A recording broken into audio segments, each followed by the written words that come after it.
Hi guys, my name is Cherish. My name is Wamba, and welcome to Becoming, conversations on faith, growth, and purpose. So becoming is the space between who you were and who you're becoming. And you know what we always say? Come as you are, but don't stay that way. Yep, don't stay that way. So hi Wamba. Hi Cherry. I'm so happy to be here with you today. So am I. So should we get straight into it? The people have been waiting. The people want to know. They want to know. What does becoming mean to you? Or rather, what does becoming look like to you? So obviously it's subjective because it means something different to each person. Yeah. But what I would say is it's the process of getting to where I'm supposed to go. And it's the process of being crafted and molded into the person that God has called me to be. It involves learning and evolving. It's progressing with intention. Yeah. Okay. So based on what you've said, would you say that becoming is more like a process, a journey, and not a destination? I would say that. Okay. What does it mean to you? I'd love to define becoming from my experience, and based on my experience, I'd say that there's a connection because spiritual growth requires us to be Christ-like. And when we talk about being Christ-like, we're talking about having characteristics of Christ. This is love, this is peace, this is humility, this is harmony, this is integrity. And amongst all these characteristics, you know the one that strikes out for me? It's integrity. Integrity calls for us to live a life that honors God. But the key for me is to be the person that you are even when no one's watching. You know how powerful that is? I love that. Being somebody that you are even when no one's looking at you, because then you have to be accountable for your own actions. You don't have to be a different person. What are some of the hard questions we need to ask ourselves?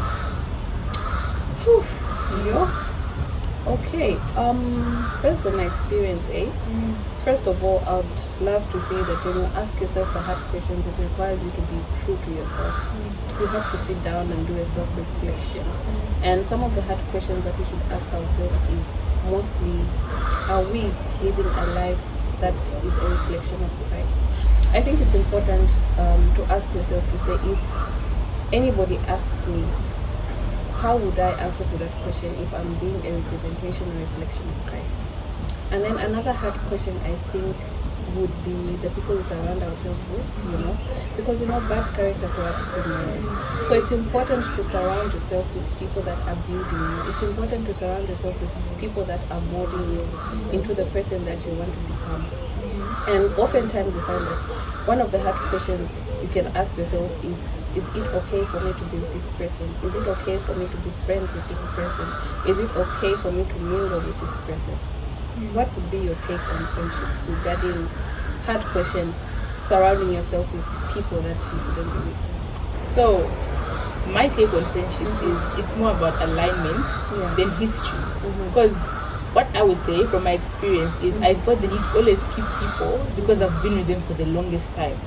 But I was so scared to let them go because I thought that without them I wouldn't grow. And that was a problem. I even rhymed. But that was a problem. Rhyme, girl.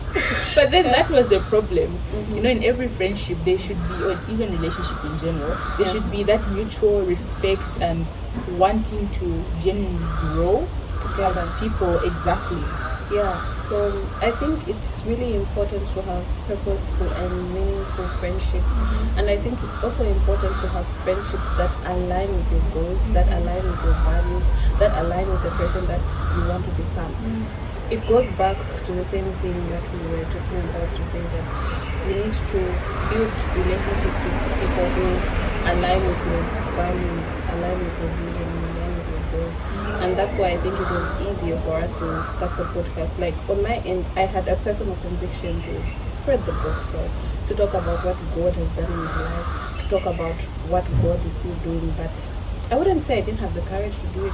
I think there was just something missing. Definitely that's been you. So all those that are in the process of becoming, we are praying for you and we love you. We'll see you in the next one. Oh God.